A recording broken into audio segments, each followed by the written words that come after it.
일단 제일 첫 번째 LLM을 만들기 위해서 어떤 과정들이 필요할까?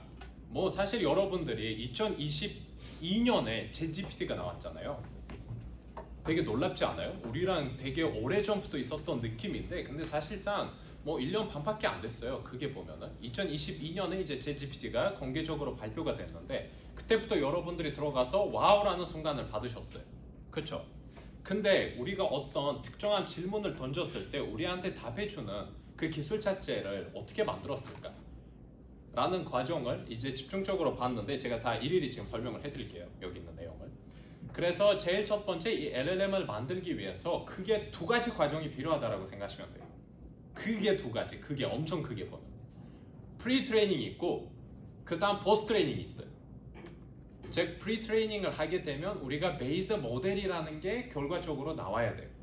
그 베이스 모델이 뭘까? 그거를 만드는데 과정이 어떻게 될까? 일단 제일 첫 번째 프리 트레이닝부터 시작을 하면은 우리가 뭐를 준비해야 돼요? 일반 ML이나 아니면 일반 그 predictive AI, 즉 예측형 AI에 대해서도 똑같은 과정인데 데이터셋부터 필요하죠.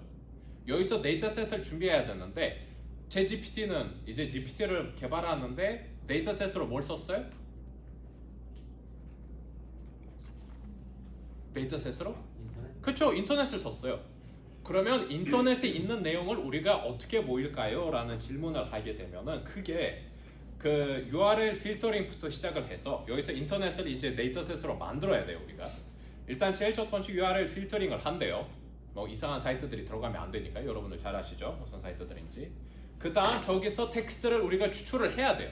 예를 들면 우리가 그냥 아무 사이트에 들어가게 되면은 이게 여기 있는 웹사이트를 우리가 저장을 하게 되면 HTML로 저장이 되잖아요.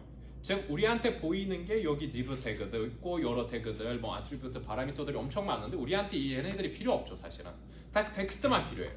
그 텍스트를 먼저 추출을 해요.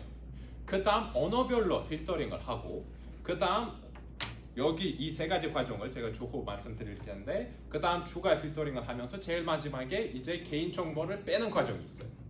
그 개인정보를 빼고 나서 나온 게 이제 역시 그 인터넷이라고 하는데 혹시 여러분들도 이거를 어떻게 생겼는지 보고 싶다라고 하면은 그 뒤로 가보려네. 네, 이런 식으로 하는 데이터베이스가 있어요.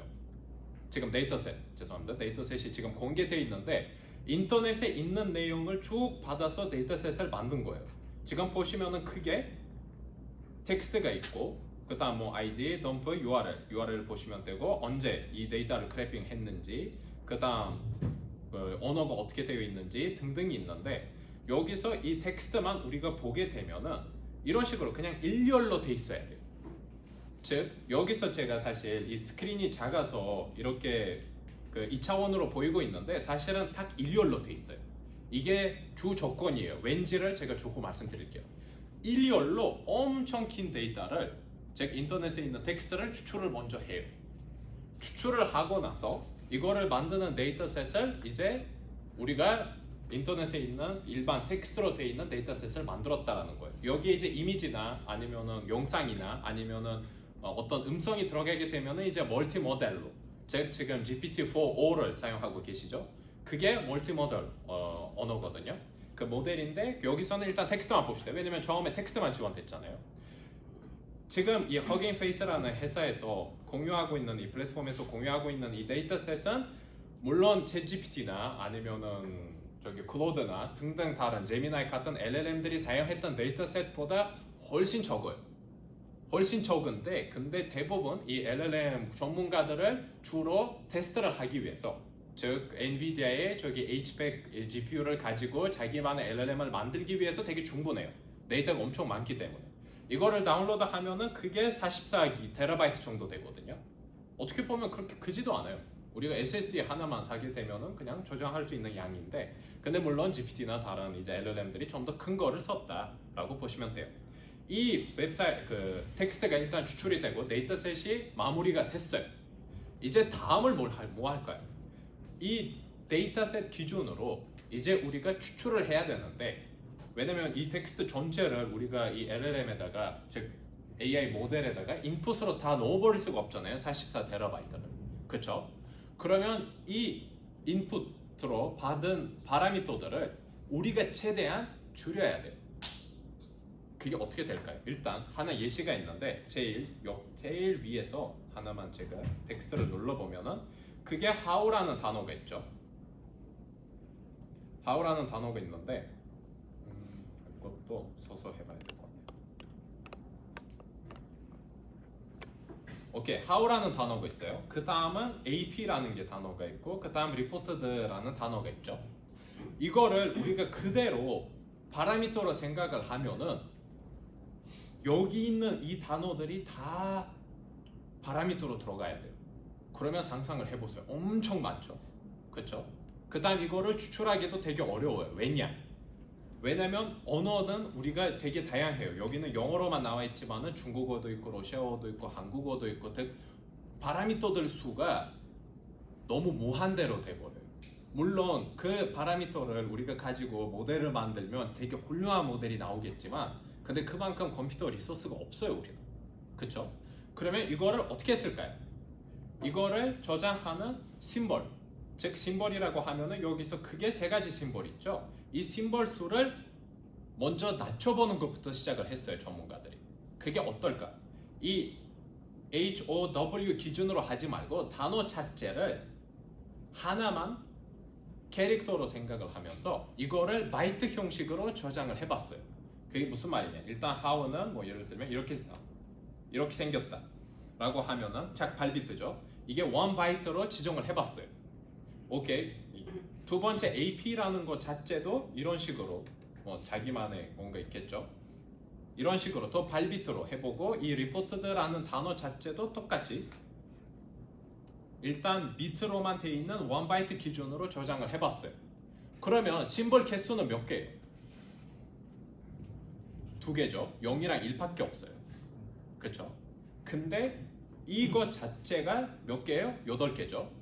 즉 8개가 되면서 이 2개인데 되게 데이터 낭비가 많다라는 거예요. 즉 이거를 우리가 그대로 파라미터 자체를 우리가 지금 모델에다가 인풋으로 시켜야 훈련을 시키잖아요. 훈련시키기 위한 파라미터들을 우리가 추출을 해야 되는데 이 파라미터를 먼저 어떤 식으로 갑자기 그 단어 까먹었어요. 효율적으로 사용을 해야 되냐라는 머리를 써서 처음에 바이트까지 만들어 봤는데 얘를 더 바꿨어요.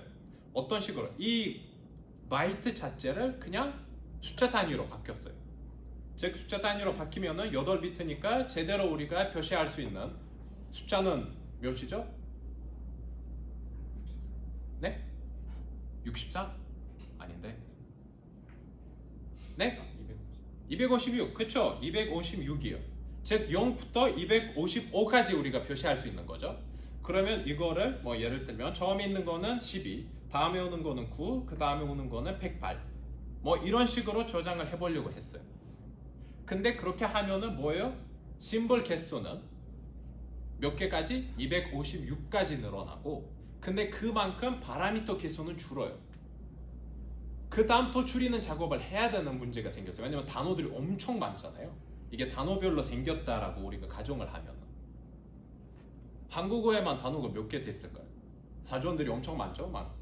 그 다음 영어도 있고 영어도 같은 경우 뭐 옥스퍼드 같은 경우는 거의 40만 건 단어가 넘어갈 텐데 엄청 많잖아요 언어별로. 그래서 다음에 이제 전문가들이 찾은 그 되게 신기한 현상이 특정 단어들이 오면은 그 단어들이랑 계속 붙어 다니는 단어들이 있더라.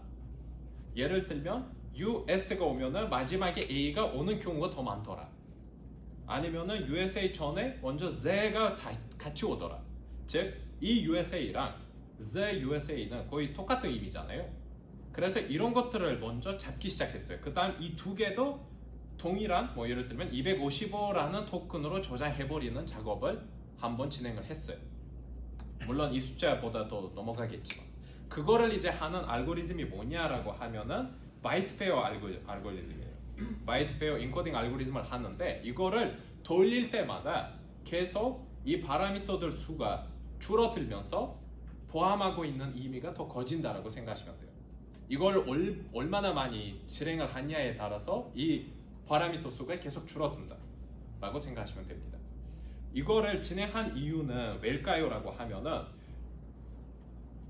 결국에 이게 제일 마지막에 나온 이 파라미터들이 이 숫자들이 사실은 역시 우리가 흔히 말하는 토큰이 돼요.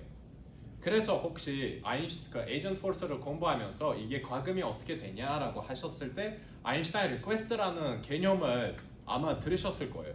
아인슈타인 리퀘스트는 2000개 토큰당 10개가 소모가 돼요. 즉 2000개 토큰당 10개 아인슈타인 리퀘스트가 소멸이 돼요. 이해하셨죠? 그러면 이 2000개 토큰이 기준이 뭐냐? 라고 했을 때 2000개 단어다라고 하면은 땡이에요.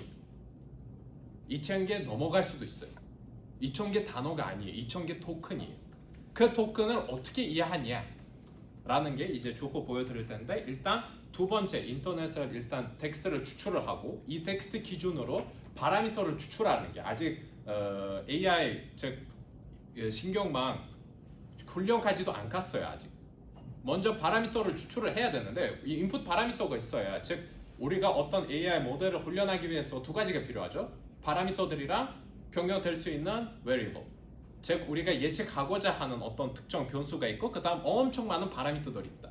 그 파라미터들이 달라지느냐에 따라서 예측으로 나오는 변수 값도 달라진다라는 거죠. 일단 인풋 값은 우리가 있어요. 우리가 하는 질문이라고 가정을 해보세요. 인풋은 언제든지 우리가 만들 수가 있어요. 근데 파라미터를 어떻게 만드냐라는 과정이 이 두 번째 토커니제이션 과정이에요. 이 토큰들을 우리가 어떻게 효율적으로 만드냐의 싸움도 사실은 지금 LLM의 그 주 어려운 알고리즘 중에 두 번째예요. 제일 어려운 알고리즘이 따로 있어요. 여기 보이고 있네. 일단 여기 무시하시고 스텝 2를 일단 집중을 해주세요. 그러면 우리가 지금 쓰고 있는 GPT-4 같은 경우는 토큰 수가 얼마냐라고 하면은 10만 개 조금 넘어요. 되게 신기하죠. 그게 무슨 말이냐면 토큰 자체를 파라미터로 사용했던 토큰 자체가 10만 개인데 근데 한국어도 이해하고 영어도 이해하고 러시아어도 이해하고 제 우즈베거도 이해해요 갑자기. 네. 근데 단어들이 엄청 많잖아요. 전 세계에서 이 10만 명 훨씬 넘잖아요. 근데 이 토큰 수를 10만 명까지 줄이게 되었다. 그게 어떻게 가능했을까? 라는 게 바로 이 토커니제이션 과정이라고 생각하시면 돼요. 이게 실제로 우리가 예를 들면 챗GPT한테 Hello World라고 보내게 되면은 그 Hello World라는 단어가 가는 게 아니라 이 토큰들이 간다. 이 숫자들이 간다라고 생각하시면 돼요.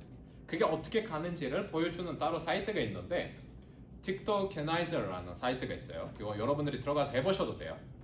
여기서 딱 GPT-4가 사용했던 그 기본 토큰의 즉 텍스트를 토큰으로 만들어주는 알고리즘이 이 CL100K 그 100K가 10만 K 베이스거든요.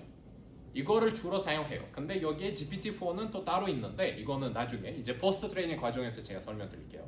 지금 우리가 만드는 게 사실 베이스 모델이에요. 근데 GPT는 베이스 모델이 아니에요. GPT를 우리가 파운데이션 모델이라고 해요. 파운데이션 모델 다 들어보셨죠? 근데 베이스 모델을 오늘 처음 들어봤다. 손 올려주실 수 있으실까요? 오케이. 아하. 파운데이션 모델을 이제 포스트 트레이닝의 아웃풋이라고 생각하시면 되고 프리 트레이닝의 아웃풋이 베이스 모델이에요. 그러면 베이스 모델은 지금 CL100K 베이스를 선택하시고 여기다가 우리가 hello라고 줘보세요. 실제로 GPT가 이해하는 게 이 숫자예요. GPT한테 가는 알고리즘이 이게 최대 무슨 수치가 될 것 같아요? 최대 표시할 수 있는 숫자가 10만 277 뭐 0도 포함되어 있으니까 10만 276이 제일 큰 토큰이다 라고 생각하시면 돼요. 근데 되게 신기한 게 있어요. 이 헬로 다음에 제가 스페이스를 누르고 스페이스를 누르면 220 생겼죠 여기. 그쵸? 근데 월드라고 줘볼게요. 토큰이 몇 개예요? 토큰이 2개죠. 근데 실제로 캐릭터는 여기 스페이스까지 있잖아요. 이걸 무시해버렸어요. 뭐 때문에? 이 스페이스랑 월드가 같이 온다라고 인식을 해서 이 바이트 페어 인코딩 알고리즘 때문에 스페이스랑 월드를 같은 토큰으로 인지해버렸어요. 그 다음 더 신기한 게 있어요. 제가 중간에 스페이스를 더 넣어볼게요. 이게 점이 들어가서 그렇게 됐고 스페이스를 얼마나 늘리셔도 토큰 개수는 그대로 3개예요. 이게 어떻게 인식하고 있는지를 그 토큰을 눌러보시면 아실 수가 있어요. 좀 보고 되게 신기했는데 이미 알고 계셨네. 오케이. 그래서 이 토큰을 만드는 과정이 두 번째 토크니제이션 과정이다. 라고 생각하시면 돼요. 오케이, 우리가 그러면 토큰들을 다 준비를 했어요. 10만 개까지 줄였어요. 이제 제일 중요한 작업인데 세 번째 하는 작업이 이제 실제 신경망을 훈련시키는 작업이다 라고 생각하시면 돼요. 이제 중간에 제가 가야 되는데 오케이, 여기서 이제 우리가 예를 들면 이 처음에 나오는 이 부분을 제가 입력을 해볼게요. 얘가 사실 I가 아니에요. 얘가 I가 아니에요. 그 뭐라고 하지? 그냥 써있는 슬래시라고 해야 되나? 아무튼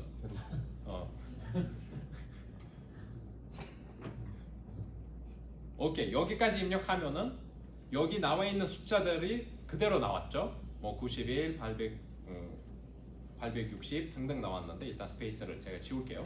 그 다음에 오는 숫자를 이제 예측하게 만드는 게 역시 신경망의 훈련 과정이라고 생각하시면 돼요.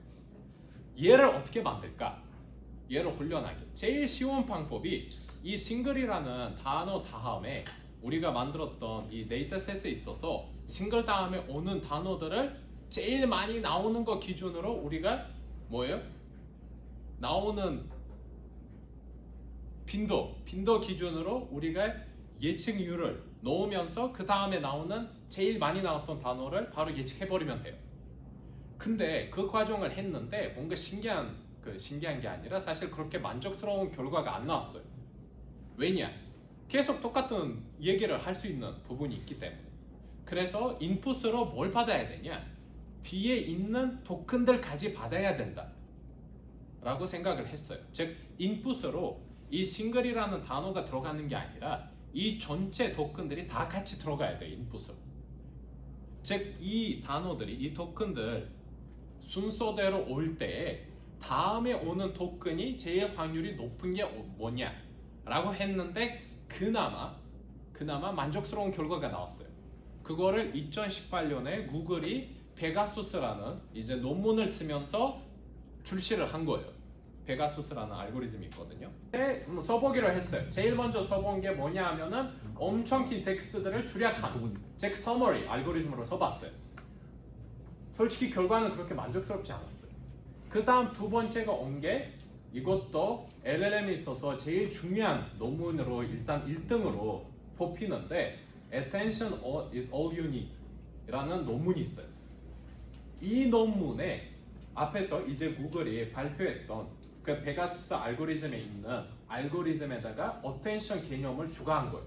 그 어텐션 개념이 뭐냐 하면은 처음에 페가수스가 만족스럽지 않은 결과가 왜 나왔냐면은 이 다음에 오는 토큰들이 뭐 예를 들면 길어질수록 앞에 있었던 이 토큰들을 까먹더라고요. 알고리즘 계속 뒤에 오는 토큰에 맞춰서 토큰을 추천하더라고요. 그게 뭐냐? 우리가 핸드폰에 쓰는 위에서 추천하는 그 뭐라고 하죠? 그 알고리즘이 지금 까먹었어요. 자동 완성이라고 하는데 그게 전문 언어가 있거든요. 알고리즘이 지금 까먹었어요. 아무튼 그거랑 똑같은 거예요. 만족스럽지 않잖아요. 그 결과. 그래서 여기에 이제 어텐션이라는 개념을 추가를 해서 만들었는데 훨씬 좋아졌어요. 그 어텐션 개념은 이제 높아진 게 뭐냐 하면은 이제 아래에 있는데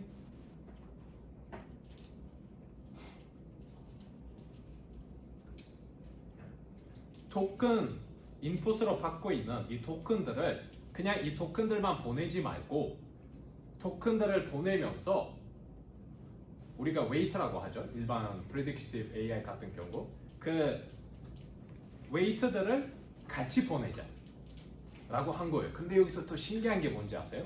이 웨이트들이 보낼 때 정해진 웨이트 값들을 보내는 게 아니라 보낼 때마다 랜덤하게 보내요. 이건 진짜 중요해요. 랜덤하게 보내야 돼요. 지금 예를 들면 여기서 x1, x2 오는 게 두 개 단어라고 생각하시면 돼요. 예를 들면 hello world를 우리가 보냈다. 그러면 x1 대신 hello에 해당되는 토큰이 들어가고 그 다음 x2 대신 world라는 토큰이 들어간다 라고 생각하시면 되고요. 근데 얘네들을 그냥 보내면 안 되고 이 웨이트들도 같이 우리가 측정을 해야 되는데 근데 웨이트들의 값이 계속 바뀌어요. 일반 프리딕티브 AI 같은 경우는 웨이트가 바뀌면 안 되잖아요. 중간에 있는 이제 히든 레이어 같은 경우. 근데 여기서는 웨이트들이 계속 바뀌어야 돼요. 그래서 여기서 첫 번째 LLM에서 나오는 결과물이 항상 다른 이유가 그것 때문이에요. 항상 달라요. 왜냐? 여기서 예측을 하면 안 되고 새로운 거를 생성해야 되거든. 오케이? 이 값들이 계속 달라져요. 근데 여기서 또 하나 이슈가 있어요. 이 웨이트들 개수가 너무 적으면은 계속 이상한 소리를 하는 거예요. 헬로 월드 다음에 갑자기 중국어가 나오는 거예요. 그런 현상이 있어요. 그래서 여기서 해결한 게 뭐냐라고 하면은 사실 구글이 여기까지만 하고 이 알고리즘을 냅뒀어요. 되게 아쉽죠? 아이러닉하죠? 왜냐? 여기서 잠깐 냅뒀던 그 알고리즘, 그 페가수스에서도 이 attention is all you need도 강화시켰던 그 알고리즘도 이름이 똑같은 거예요. 트랜스포머라는 알고리즘. 그게 뭐냐? GPT에 있는 제일 마지막에 T가 있잖아요. 그게 트랜스포머예요. 그 트랜스포머 알고리즘은 구글이 열심히 2020년까지 막 하다가 이제 안 되겠네 하고 버려진 거거든요. 근데 여기서 이제 샘 알트먼이 Y 컴비네이터 원래 사장이었거든요. Y 컴비네이터 아시죠? 되게 미국에 있는 엄청 유명한 이제 스타트업들을 엑셀러레이터 시키는 회사인데 사실 Y 컴비네이터가 받아주면은 거의 80% 성공했다라고 가정해도 돼요.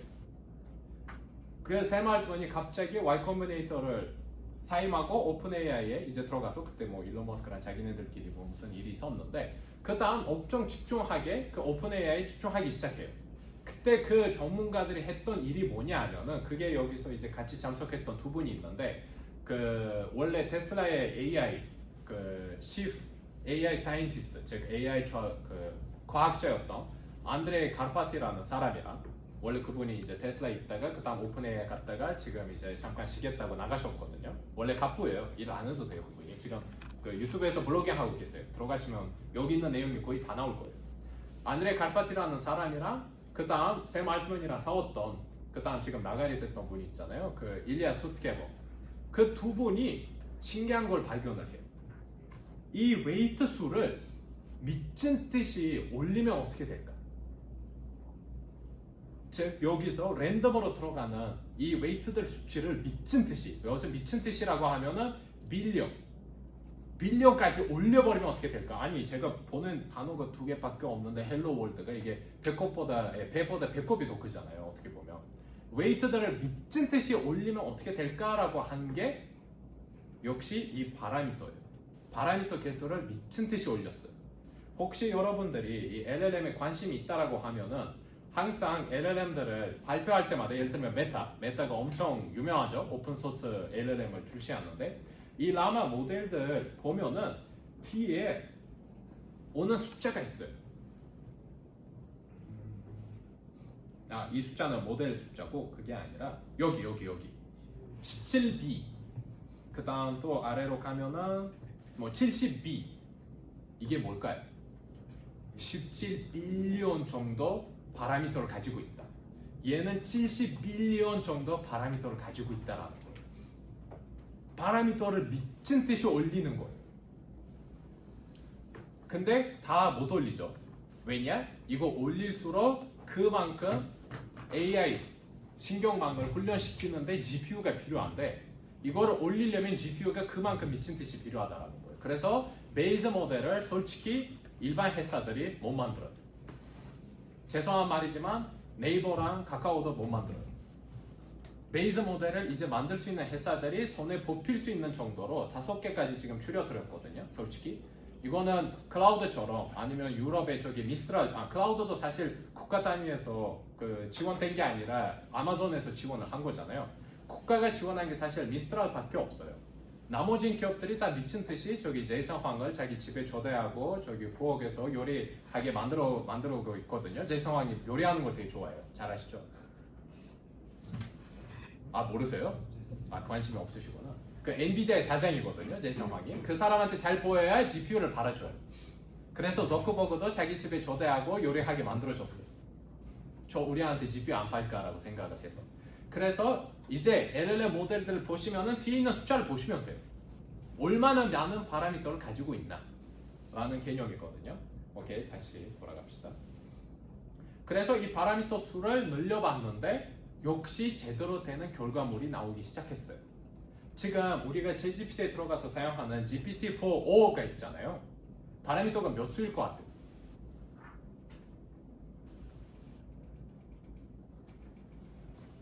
몇 수일 것 같아요?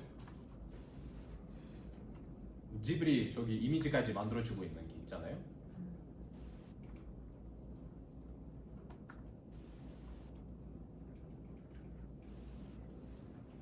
안 나오네. 저도 일단 찾아봤을 때 공개적으로 나온 게 없는데 근데 소문으로는 1.8 트릴리언 정도라고 해요. 이건 더 미쳤죠. 즉 파라미터 수를 늘릴수록 모델의 효율성이 올라간다라는 거를 이제 누구나 아는 사실이에요.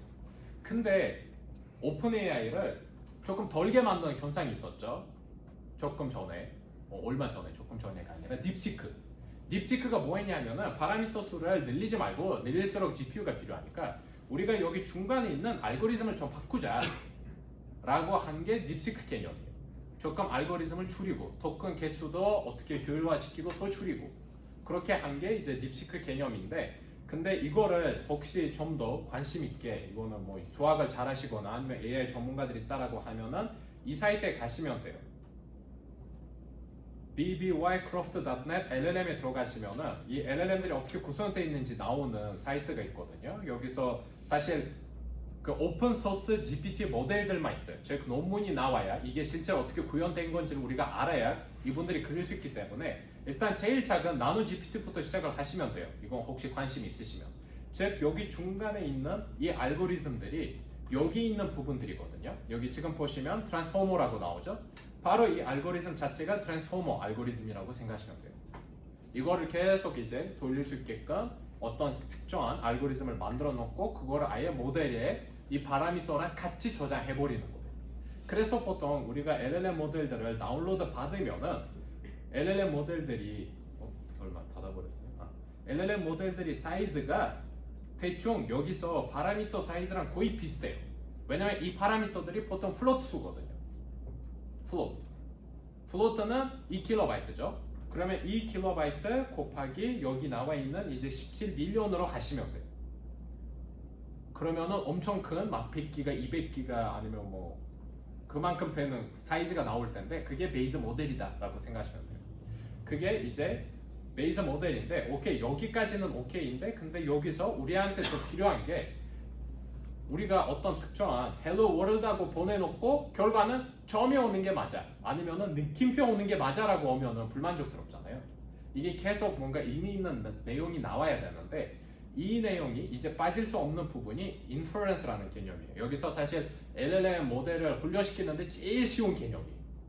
즉 올 때마다 즉 LLM이 생성하는 그 토큰 아웃풋이 있잖아요. 숫자 하나밖에 없어요 사실. 그 숫자 자체도 앞에서 우리가 인풋으로 넣었던 토큰에 추가해버리고 같이 보내버리자 라는 개념이 인퍼런스 개념이에요. 이해하셨죠? 돌아갑시다. 예를 들면 제가 여기까지만 썼어요.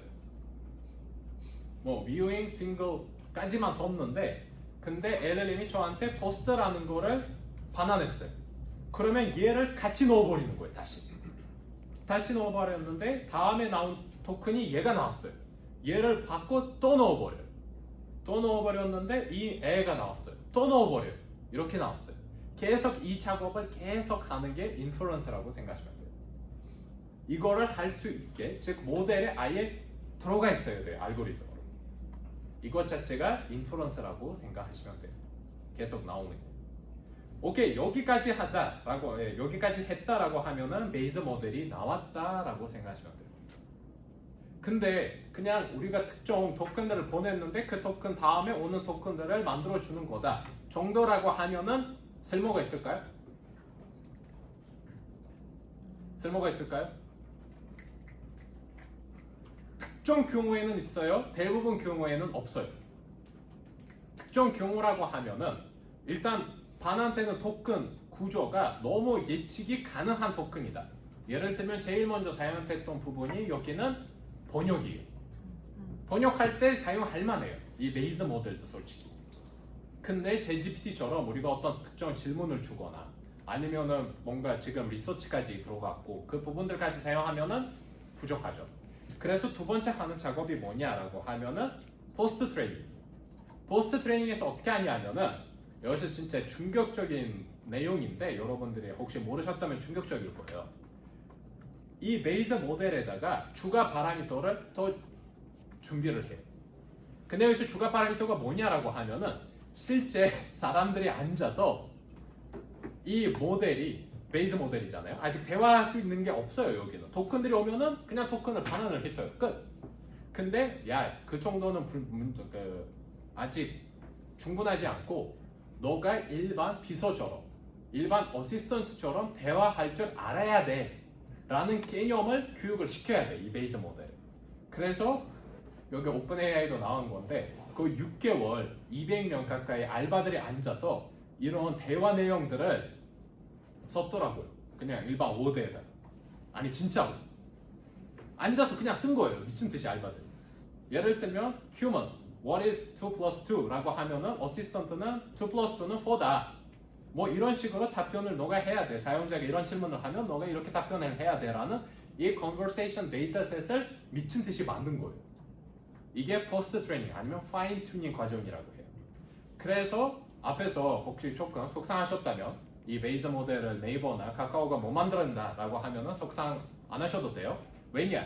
파인 튜닝에 집중하면 돼요. 돈이 나가는 부분을 저기 큰 대기업들이 하면 돼. 제이슨 황을 여기 집에 초대해가. 우리가 베이스 모델만 받아서 파인 튜닝하고 딱 우리한테 필요한 모델을 만들면 돼. 왜냐? 우리가 지금 그 성공적으로 거의 일주일 만에 엄청난 많은 이제 구독자를 보인 그 챗GPT가 사실 물론 프레트레이닝도 중요하지만은 근데 프레트레이닝의 베이스 모델의 결과물이 아니거든요. 포스트 트레이닝의 결과물이에요. 즉 베이스 모델을 비서처럼 말할 수 있게 만든 과정 자체가 포스트 트레이닝 과정이에요. 얼마나 파인 튜닝을 잘했냐. 이 컨버세이션들을 쓰는 게 어렵지 않잖아요, 사실. 그렇죠? 어느 정도 이제 학교 나온 그 다음 오타를 안 하는 알바들을 찾아가지고 몸값이 비싸겠지만 그런 알바들을 딱 구해가지고 딱 6개월만 이런 컨버세이션 작성해줘라고 하고 베이스 모델을 훈련시켰다면은 아마 그 세종 GPT 나왔을 수도 있어요. 우리가 오픈 AI보다 먼저 했다라고 하면. 그렇죠? 근데 이거를 먼저 오픈 AI가 이제 해버린 거죠. 그래서 이 부분을 이제 다시 제가 또 이 제 말에 안 믿으시면 여기서 베이스 모델이 아니라 GPT 뭐 4나 아니면 GPT-3를 선택하시면 돼요. 여기서 선택하면은 갑자기 입력하는 화면 자체가 바뀌죠. 아까는 베이스 모델 같은 경우는 우리가 입력할 수 있는 칸이 하나밖에 없었어요. 근데 여기는 4로 가게 되면은 바뀌어요, 갑자기. 또 다른 거로 가면은 그게 맞게끔 또 바뀌는 경우가 있어요. 즉 여기 시스템에다가 입력을 하면 되고 여기 뭐 예를 들면 you are a helpful assistant. 즉 여기는 시스템 모드예요. 시스템 모드는 하나밖에 올 수가 없어요. 얘를 일단 없애버릴까요? 일단 여기 예시랑 똑같이 해야 되기 때문에 여기 유저에다가 what is 2 plus 2라고 하면은 뭐 assistant는 2 plus 2는 4다라고 하면은 이제 입력되는 값 기준이 달라져요. 여기 잘 보시면은 I am start부터 시작을 해서 그 I am start부터 I am end까지 보세요. 여기까지죠. 이거 한 줄이다 라고 생각하시면 되고 유저가 와요. 유저 다음에 여기는 separation이 와야 되는데 왜 separation이 없지? 여기 원래 I am sep가 와야 되거든. 네, 이 separation이 와야 돼요. 지금 왜 안 왔는지 모르겠어요. 오케이. 4로 진행할게요. 이게 뭐냐면은 이거 기준으로 훈련을 시켜야 GPT가 이해를 하거든요. 이거 자체가 하나 토큰이에요, 사실은 여러분. 이거 자체가 하나 토큰이고, 그 다음 이 유저가 하나 토큰이에요. 즉 여기서부터 스타트부터 엔드까지는 사용자가 하는 말이다. 그 다음에 오는 거는 어시스턴트다. 그 다음 또 유저가 오면은 어시스턴트다. 너의 역할이 어시스턴트니까 여기에 들어오는 것을 너가 인풋으로 입력하고 생각하고 그 다음 여기 어시스턴트로 나온 대로 너가 답을 해야 돼 라고 데이터셋을 만드는 과정이 포스트 트레이닝이다라고 생각하시면 돼요. 그래서 이 여기까지 하면은 결과물이 뭐가 나오냐라고 하면은 이제 우리가 흔히 잘 알고 있는 파운데이션 모델이 나오는 거예요. 파운데이션 모델. 예를 들면 라마는 뭘까요? 질문. 라마는 뭘까요? 베이스 모델이에요? 파운데이션 모델이에요? 지금 나오는 라마들이 파운데이션 모델이에요. 왜냐? 어시스턴트처럼 작동하거든요. GPT-2가 베이스 모델이에요. 오, 아시네. 아, 오케이. 추가 질문 안 할게요. 오케이. GPT-1은 이제 오픈AI가 내부적으로 개발을 해봤고, 오, 괜찮네. 조금 파라미터 수를 늘리고 해봤는데 GPT-2가 나온 거예요. 오, 더 괜찮은데? 근데 또 파라미터 수를 했는데 GPT-3가 나온 거예요. 더 좋아졌는데 근데 이걸로는 시장에 나올 만하지 않는다.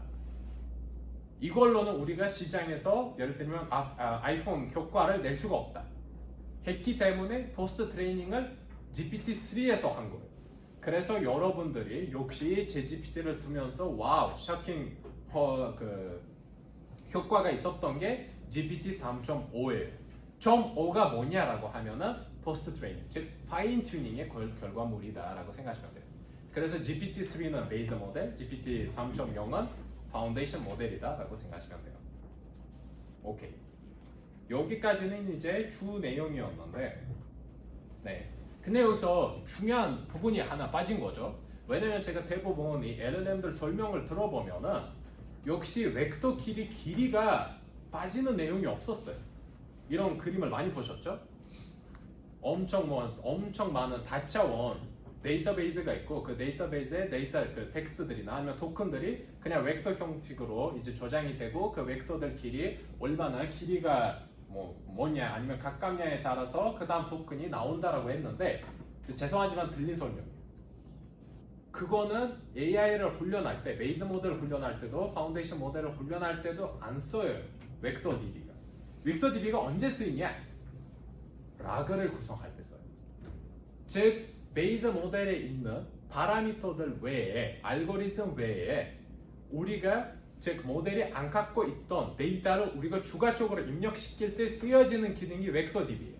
즉 벡터 DB를 라그가 벡터 DB를 사용을 해야 이 모델에다가 추가 토큰들을 보낼 수가 있거든요. 그래서 벡터 DB는 오로지 라그에서만 도움이 된다라고 생각하시면 돼요. 그래서 이 파운데이션 모델까지 지금 아마 여러분들이 느끼셨겠지만 거의 한계가 왔다라는 기사들 많이 보셨을 거예요. 이거는 솔직히 오픈AI도 많이 인정을 했고 구글도 인정을 했고 애저도 인정을 했어요. 파운데이션 모델로 오래 못 간다. 그래서 여기에 이제 추가하기 시작한 게 툴들이 예를 들면 여러분들이 이 챗GPT한테 프롬프트를 보낼 때 answer me without 예를 들면 서치를 필요한 부분이 뭐 있을까요? 예를 들면 이렇게 해볼까요?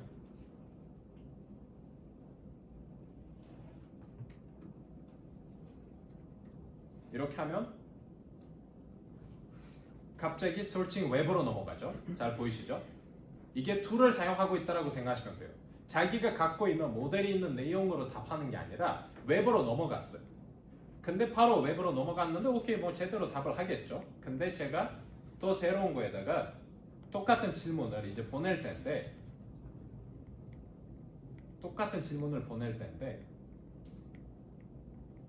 근데 여기다가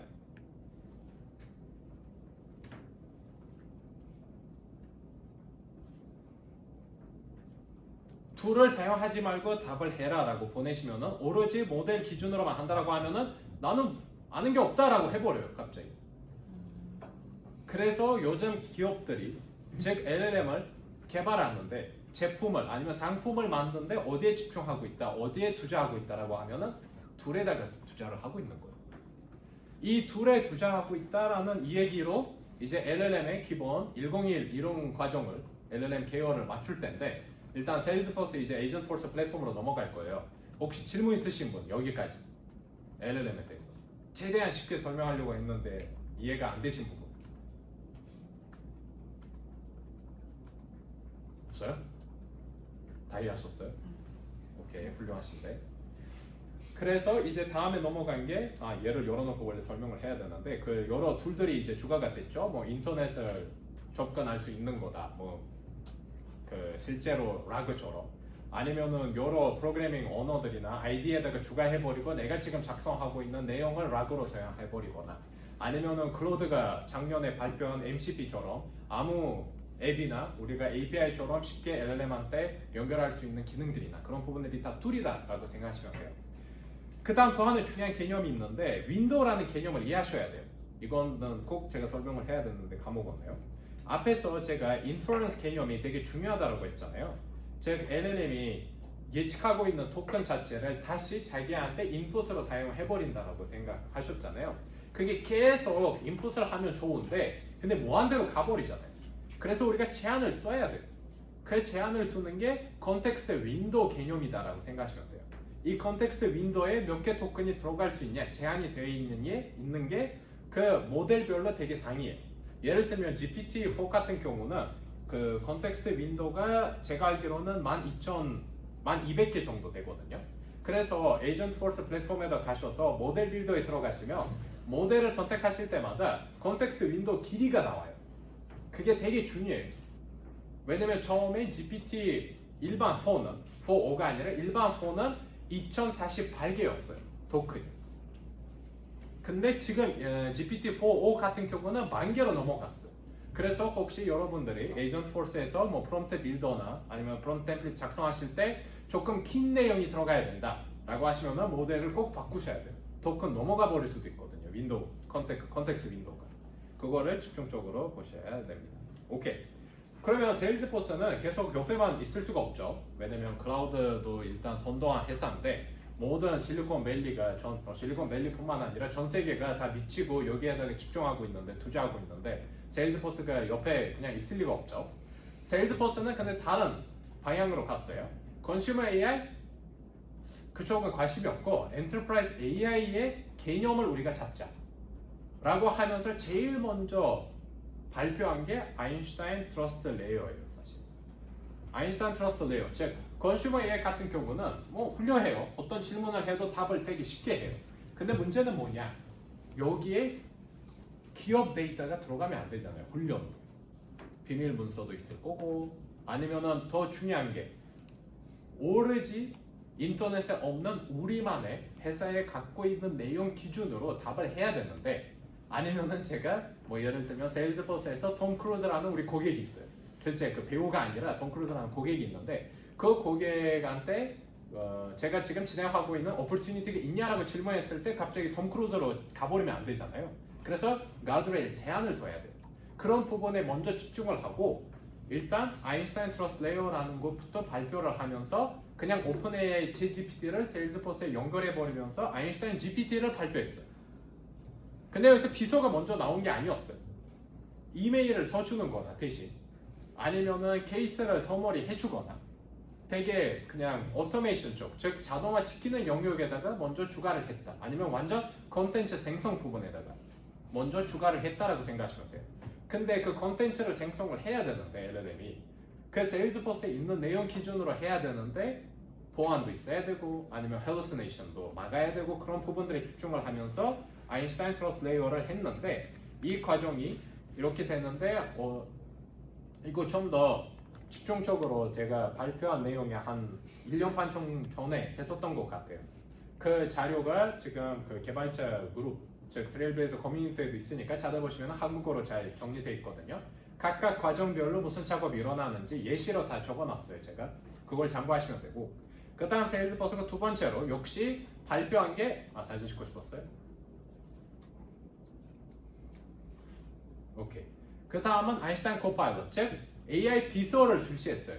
역시 그 일반 ChatGPT처럼 우리가 세일즈포스에 있는 데이터만으로 우리가 내용을 주고받을 수 있고 그런 이제 대화할 수 있는 대화용 어시스턴트를 그 다음에 출시를 했죠. 여기서 우리가 크게 할 수 있는 게 없어요. 그냥 활성화만 시키고 끝이. 왜냐? 아인슈타인 트러스트 레이어에 벌써 이미 여기 다이내믹 그라운딩 과정에서 사용하고 있는 사용자의 퍼미션에 맞게끔 즉 권한에 맞게끔 데이터를 추출하고 넣을 수 있기 때문에 그래서 이 부분에서 우리가 할 수 있는 게 없었어요. 개발자로. 그냥 어드민만 활성화하면 됐거든요. 그 다음 바뀐 게 뭐예요? 아인슈타인 코파일럿한테 우리가 액션을 추가하게, 즉 오로지 있는 내용을 답만 해주는 게 아니라 우리가 일을 시킬 수 있게 해주자 라고 한 게 아인슈타인 코파일럿의 액션들을 추가하자라는 거예요. 이 액션들을 우리가 추가할 수 있는 게 물론 스탠더드 액션들도 있겠지만 우리가 에이펙스로 아니면 플로우로 아니면 API를 호출하거나 아니면은 엄청 잘 쓰여진 프롬프트를 저장하고 다른 사용자들도 사용할 수 있게끔 표준을 잡고 프롬프트 템플릿을 작성을 해놓거나 그런 부분들을 추가하면서 확산을 시켰어요. 그 다음 이제 자동적으로 여러분들 생각해 보세요. LLM 즉 AI 비서가 있는데 우리가 질문을 하면 답도 해주고 일을 시키면 일도 해주고 있어요. 뭐랑 똑같아요. 지금 있는 개념이랑 지금 있는 개념들 중에서 에이전트랑 똑같은 거잖아요. 그래서 세일즈포스가 에이전트를 이제 했는데 근데 에이전트로 가기 전에 또 추가적으로 세일즈포스에 있는 레코드 기반 데이터로는 부족하다라고 한 거예요. 그래서 데이터 클라우드는 벌써 이미 있었기 때문에 근데 대부분들이 모르는데 처음에 데이터 클라우드는 이름이 달랐던 거죠. 처음에 뭐였죠? CDP였어요. 네. CDP에서 데이터 클라우드로 넘어가면서 플랫폼이 한 번에 중간에 바뀌었어요. 빅데이터 처리 인터페이스로 다 바뀌었어요. 아파치의 이제 zookeeper 에코시스템으로 넘어가서 여러분들이 흔히 들어보셨던 하둡 중심으로 되어 있는 빅데이터 플랫폼으로 바뀌었고 그 다음 커넥터들이 서로 추가되면서 여기 이제 세일즈포스가 다음으로 추가한 게 이 라그 즉 데이터 라이브러리 즉 오로지 세일즈포스에 있는 레코드형뿐만 아니라 엄청 많은 대용량이나 그 다음 제일 중요한 게 정형 비정형 데이터까지 만들 수 있는 라그 기능을 추가한 게 그 다음에 나온 거예요. 그게 아마 정확한 일정을 제가 기억 못하는데 아무튼 그 다음 나중에 추가가 됐다라고 하면 돼요. 여기서 이제 아까 제가 말한 그 벡터 DB를 상상하시면 돼요. 즉 우리가 어떤 PDF를 올리든 아니면 일반 텍스트를 올리든 그 텍스트를 청크로 나눠버리고 이 청크에 있는 내용들을 토큰으로 받으면서 이 토큰을 기준으로 다차원 DB 즉 벡터 DB를 구성하는 게 얘예요. 얘를 락으로 사용하는 거예요. 그러면 이제 종합을 해봅시다. 대답을 할 수 있는 비서, 즉 대화용 우리 어시스턴트가 있죠. 아인슈타인 코파일럿. 여기에다가 우리가 액션들을 추가할 수 있는 게 생겼죠. 그 다음 세일즈포스에 있는 데이터뿐만 아니라 정형, 비정형, 외부 데이터까지 넣을 수 있는 라그까지 생겼어요. 그러면 뭐가 준비됐어요? 에이전트가 준비됐어요. 그쵸? 근데 에이전트 포스로 언제 바뀌었냐? 즉 처음에 아인슈타인 코파일럿이었다가 이름이 에이전트 포스로 이름이 언제 바뀌었냐라고 하면은 세일즈포스가 아틀라스 리즈닝 엔진을 발표하고 나서요. 얘가 하는 일이 되게 중요해요. 왜냐면 처음에 우리가 이 액션들을 추가할 때 엄청 이 액션을 실행하는 과정이 되게 수정적이었어요. 이렇게 다이내믹하지 않았어요.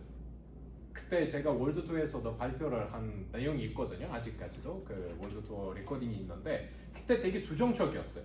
오로지 어느 경우에 어떤 액션을 사용자가 해야 이 액션들이 실행되는 과정이 되게 수정적이었는데 우리가 특정한 즉 일반 프로그램이 한 것처럼 이 액션이 돌아가는 과정을 알고리즘처럼 입력을 했어야 됐어요. 왜냐면은 자동으로 사용자가 이해를 시켰을 때, 즉 일반 자연어로 이해를 시켰을 때 이 과정들을 진행을 해야 된다라는 액션 체인을 구성할 수가 없었어요. 아인슈타인 코파일럿이. 통합을 시켜놓고 액션을 하나만 만들고 얘만 실행해야 라고 하면 상관이 없는데 근데 사용자가 어떤 특정한 액션을 시켰을 때 먼저 이 액션을 실행시켜야 되고 그 다음 이 액션을 실행시켜야 되고 그 다음 여기서 나온 내용을 여기로 보내야 된다라는 액션 체인을 못했었어요. 이거를 할 수 있게 하려면은 두뇌가 필요하거든요. 즉 reason, 즉 이유가 필요해요. 왜 그렇게 해야 되는지. 그거를 이제 세일즈포스가 만든 게 아틀라스 리즈닝 엔진을 만든 거예요. 얘가 어떻게 작동될까? 물 한 먹어보고.